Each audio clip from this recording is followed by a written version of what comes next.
إن الحمد لله نحمده ونستعينه ونستغفره ونؤمن به ونتوكل عليه ونعوذ بالله من شرور أنفسنا ومن سيئات أعمالنا. من يهده الله فلا مضل له ومن يضلل فلا هادي له، وأشهد أن لا إله إلا الله وأشهد أن محمدا عبده ورسوله صلى الله عليه وسلم وعلى آله وصحبه أجمعين. اما بعد، دوستان عزیز، خواهران و برادران گرانقدر، در مورد وضعیت امروزی مسلمان های فلسطین خدمتتان عرض بکنیم که به حال اقدر انسان هایی که در اونجا، مردم های مظلوم، زنها، اطفال، موسفیدان و مردم بیچاره که در اونجا تقریبا تعدادشون حتی به 7000 رسیده، دوستای عزیز، باید بگوییم که انا لله و انا الیه راجعون. دوستان عزیز، در مورد جنگ اسرائیل و امریکا و طرفدارایش در مقابل مسلمانای فلسطین باید گفت که در اینجا چند نقطه بسیار اساسی هست. اولی که در این جنگ بین مردم مسلمان فلسطین و با امرای مردمای غاصب، تروریست، جنایتکار و کسایی هست که اونا از تمامی دنیا تقریبا در 40-50 سال جمع شدن و حرکت صهیونیستی را تشکیل دادن و آمدن در فلسطین حکومت ساختن. در فلسطین مردم اصلی فلسطین بعضش مسلمان، بعضش یهود و بعضش نصارا هستند. اونا با هم به شکل مسالمت آمیز زندگی میکردن، ولی زمان مشکل پیدا شد که هرزل که مؤسس حرکت صهیونیستی هست خواست که صهیونیستای کل دنیا را جمع بکنه و بیاره به فلسطین و تمام فلسطین اشغال بکنه و مسلمان های از این منطقه دور بکنه و به عوضش یهودایی که صهیونیست هستن اونا رو اینجا جاگزین بسازن. و طبعا زمانی که هرزل موضوع فلسطین مطرح کرد و در وقت خلافت سلطان عبدالحمید که وقت مسلمان ها خلافت داشتن، این موضوع مطرح شد و به پیش سلطان رفتن. سلطان عبدالحمید برشان گفت که ما یک بلست از خاک فلسطین بر شما نمیتم تا زمانی که توته نشده باشم و پارچه نشده باشم، شما یک بلست خاک فلسطین از پیش ما گرفته نمیتونین. ولی به اساس دسیسه‌ای که صهیونیستا به امرای صلیبی های انگلیس و به امرای قوم پرستای عرب و ترکیه کردن، بالاخره خلافت سقوط دادن، سلطان عبدالحمید دور کردن و بعد از این که مصطفی کمال که ای هم از یهود دونما بود، با قدرت رسیدن از این به عوض نظام خلافت اسلامی نظام کفری جمهوریت جابجا شد و انگلیس ها به شکل تدریجی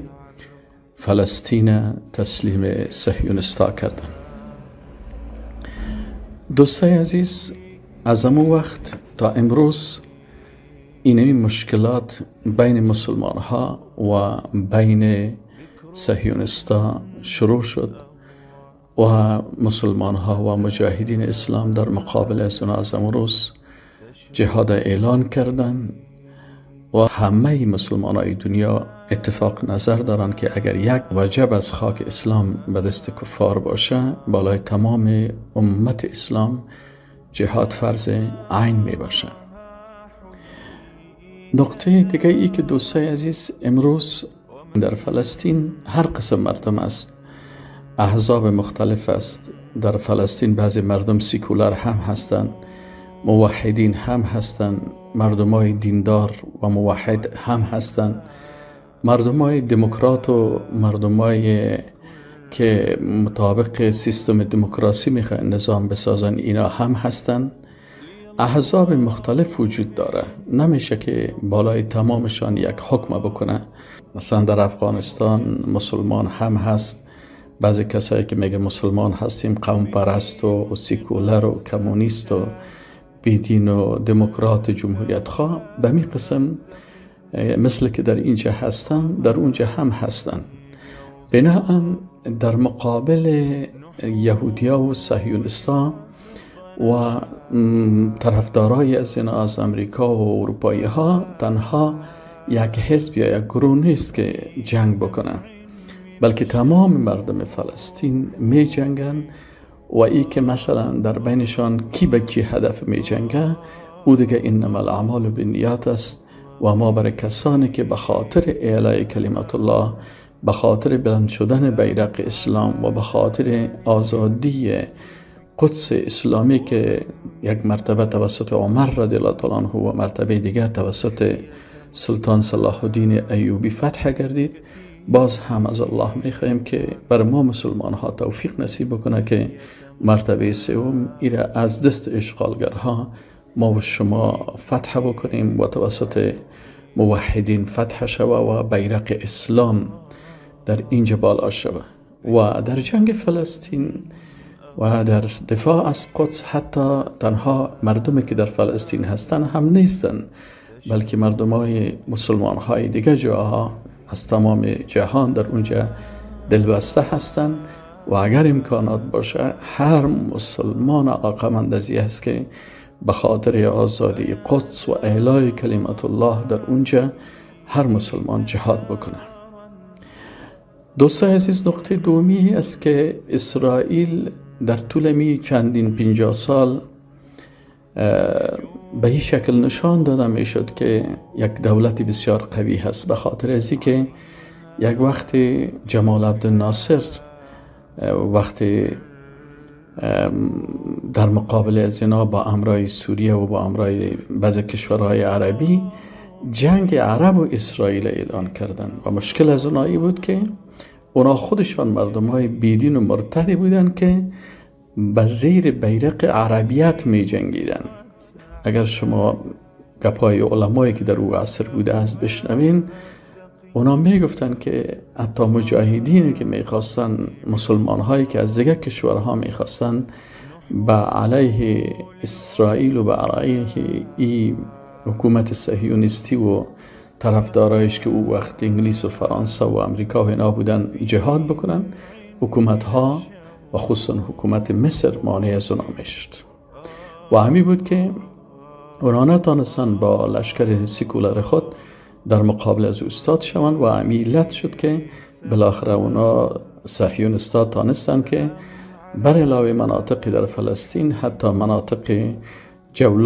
جولان در سوریه و منطقه سینا در مصر و صحرای سینای مصر و حتی بعضی از مناطق از لبنان هم دوباره بگیرن و بالای ایره هم بر علاوه دیگرها اینا را هم اشغال بکنن. بناهن او وقت جنگ جمال عبدالناصر جنگ عرب و اسرائیل بود، نه جنگ اسلام و اسرائیل، و از همین خاطر اونا شکست خوردن و باز بعد از او اسرائیل امی قسم تبلیغ میکردن که اسرائیلیا بسیار قوی هستن و بسیار زور دارن، ولی در چند روز ما و شما میبینیم که اسرائیلی ها به چی اندازه بزدل هستن و به چی شکل فرار میکردن و در مقابل یک تعداد کم نتانستن که اینا استادگی بکنن و آل فعلا امریکا هم با تیارای خود آمد، با سلاح خود آمد، کشتی های تیاره بردار آورد و رئیس جمهور امریکا و دیگر آمدن تا اینا را چی کنن؟ تشویق بکنن به خاطر از اینکه ما در کنار شما هست. بدبختی در اینجاست که کشورهایی که در اطراف اسرائیل هستن، کشورهایی که در چهار اطراف فلسطین هستن، اینا کشورهایی هستن به اساس قراردادهایی که با امریکا و با ناتو و با اسرائیل و با صهیونیستا کردن، اینا مانع مسلمان ها به جهاد، به رفتن به جهاد اونجا میشن. این بزرگترین بدبختی هست که نشان میده که این نظام های سیکولر، نظام های بیدین و نظام های هستند که اینا از یهود کرده هم خطرناکتر هستند. چرا؟ مانع اساسی در مقابل مسلمان ها اینا هستند که مسلمان ها نمیتونن که به اینجا برای جهاد برن. شما اگر به مصر یک چند نفر جوان برن برای سیاحت، برای زنا، برای شراب خوری، برایش بسیار امکانات میتن. اما اگر جوانای برن و بگوین که ما میخوایم به فلسطین به جهاد بریم، همون لحظه حکومت مصر، حکومت اردن، این حکومت های دیگه که هستن، اینا ایره چی میکنن؟ اینا این جوانا را بندی میکنن و هم میکشن. این بزرگترین مشکل مسلمان ها در عصر امروزی هستند که نظام های مزدوری که در این کشورها جابجا شده هست مانع اساسی جهاد در مقابل صهیونستا و طرفدارای از اینا هستند.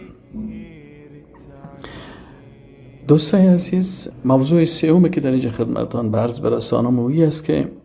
شما ببینین صهیونستا و طرفدارای از اینا مردانگی و شجاعت و قوت دهی هست که انسان با کسایی که می جنگه باید بجنگه. اما مردم عام و مردم طفل و جوان و خانه های عام مردم نشان گرفتن، ای از نشانه از بسیار بیغیرتی، از نشانه بسیار بیهمتی و نشانه حقیقی از تروریست بودن از اینا هست. اینا همیشه از تروریسم و تروریست صحبت میکنن و مسلمان ها را متهم میکنن، در حالی که تروریست کسی است که طفل و زن و پیر و انسان های بیگناه و انسان هایی که در خانه ها هستن، اینا خانه های مردم و مردم ملکی را بمبارد میکنن. و اینا شما به چشمتان امروز ثابت میشه که چقدر اینا خانه های مردم ملکی را بمبارد میکنن و مردم بیچاره را بمبارد میکنن و به این شکل اینا دیگه کشورهای اروپایی و امریکا و دیگه کشورهای غربی از این جنایت از اینا دفاع میکنن. پس اینجا معلوم میشه که جنگ چی هسته. در اینجا معلوم میشه که اینا ظالم هستن، طغیانگر هستن و متجاوز هستن. و اگر امروز هم کسای با چشم خود ایره میبینه و باز هم از اسرائیل و باز هم از امریکا و باز هم از کشورهای غربی دفاع میکنه، در اینجا معلوم میشه که در امی آیت شریف داخل میشن که الله متعال میگه که ولقد ذرأنا لجهنم کثیر من الانس والجن، یقینا که ما برای جهنم یک تعداد زیادی از انسان ها و جن ها را آماده ساختیم. اینا کدام مردم ها هستن؟ کسایی هستن که لهم قلوب لا یفقهون بها، قلب دارن،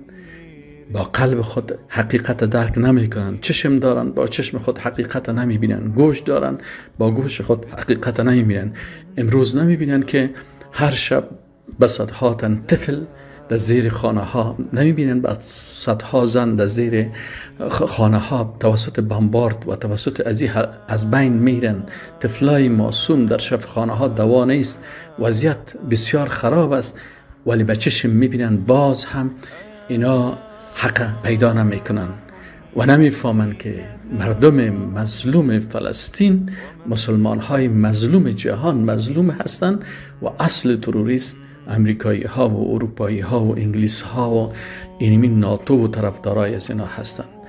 پس کسایی که با وجود از این حقیقت درک نمی کنن بفهمن که اینا جهنمی های هستند که باز هم حقیقت درک نکردن.